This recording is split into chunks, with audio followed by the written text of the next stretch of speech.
contemplation phase can be broken up into various parts.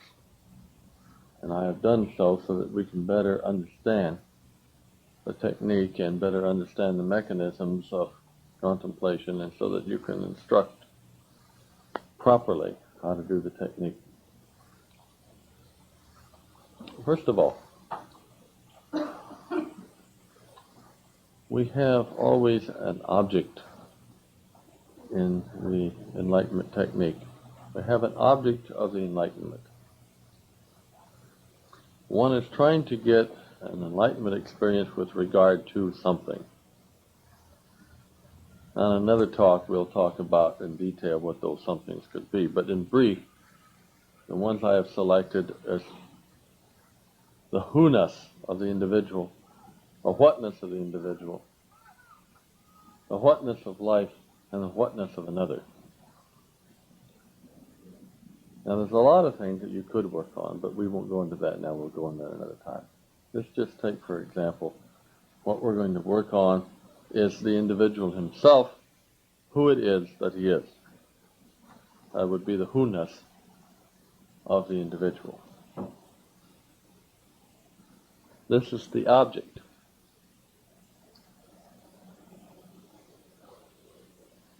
Now, partner says, tell me who you are. Now, the individual at this point should intend to directly experience who it is that they are. But the problem is that they often don't have that intention. Instead, what they do is think about themselves. And they do this in terms of, say, a logical process. In other words, they try to figure out who they are. They don't have themselves in mind at all. What they're doing is thinking over some abstract concept of selfness.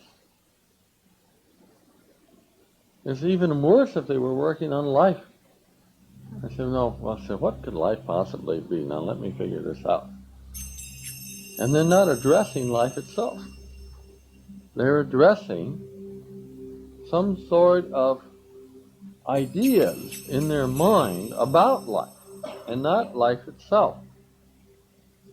It's like the difference between a volcanologist reading a book on volcanoes and going on a field trip and going out and kicking a volcano on the side.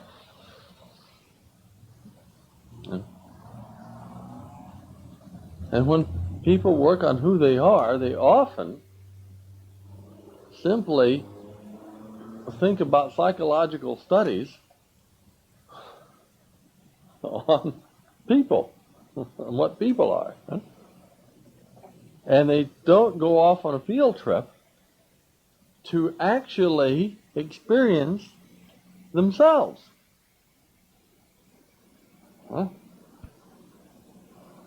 So they're in fantasy land. They're in academic land. They're in remote land. They're in abstract land instead of reality land.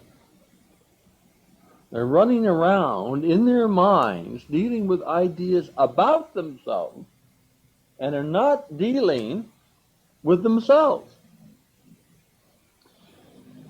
Now, unfortunately, there's no way to stop people from doing this, at least somewhat. If we could, we would stop them immediately. But people are not capable of this raw experience in the beginning. In fact, they try perhaps to directly experience who they are, but they can't manage it. Because the mind gets in the way and comes up with ideas about themselves instead of touching the real thing themselves. So what are you to do? As a master, you could make a great mistake by encouraging their activity of the thinking about rather than dealing with themselves as the object of enlightenment. And a lot of people working in this realm, not understanding the enlightenment technique properly, have permitted this sort of thing to go on or encouraged it. You can't really stop it in the beginning. But when you're giving an instruction to somebody and you want him to do something, you should tell him what you want to do rather than telling him to do something else. And in the case of the Enlightenment intensive, what you want him to do is to intend to directly experience the object itself and not just think about or deal with thoughts about that object.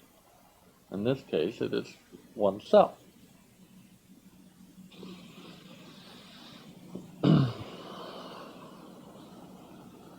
Well, so because they can't always do it, if they could immediately experience directly who they are, they'd be enlightened on the first shot. So it's too much to say directly experience yourself is an error because they can't do it. And so you're setting up a person for a failure. You shouldn't tell somebody to do something they can't do. So instead of telling somebody to experience yourself, you should say intend to directly experience yourself.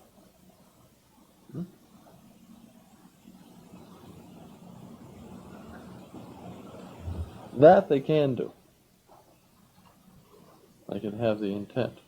They may have difficulty carrying it out because the mind begins to throw up then all these ideas about themselves. All these identifications, all these confusions, all these things they've been told coming into the consciousness as a result of this intention. So contemplation, using the Enlightenment format,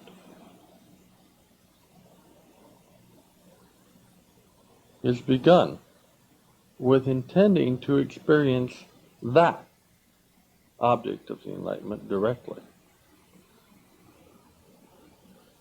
So there's three things in that statement of contemplation. Intending that it be direct, and having an object to intend to experience directly.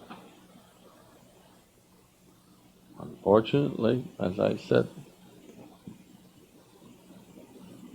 most people will have difficulty grasping what you want them to do. So therefore you have to over and over and over again explain to them in an Enlightenment intensive what it is that they are to do in their contemplation. Because the mind keeps trying to do something else. And people, unfortunately, are identified with the mind. They think what the mind is doing is what they're doing. So if the mind does something, they start justifying why they're doing it, what the mind's doing. You have to convince them that they can ignore what the mind's doing, and what they should do is just go ahead and intend to directly experience who they are. And the mind is doing all these other things.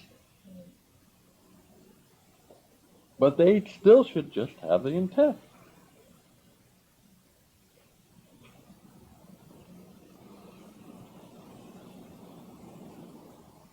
The mind is thinking about it and trying to remember and figure it out and trying to visualize themselves and doing all these different mechanisms that the mind gets into. But they shouldn't invest themselves in these mechanisms of the mind. They will happen. They're going to tell these later on in the technique to their partner to help to remove these things from the mind. But right now we're in the contemplation phase. And the way you break this identification between the individual's intention and the mind's machinations is by telling them to just be open to whatever may occur, which is the final clincher on the contemplation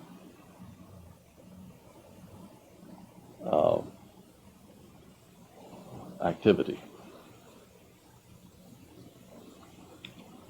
By telling them to be open, that is, to not have preconceived ideas, to not try to put something there to experience. People have preconceived ideas about who and what they are that come from the mind. They have preconceived ideas of what enlightenment is supposed to be like.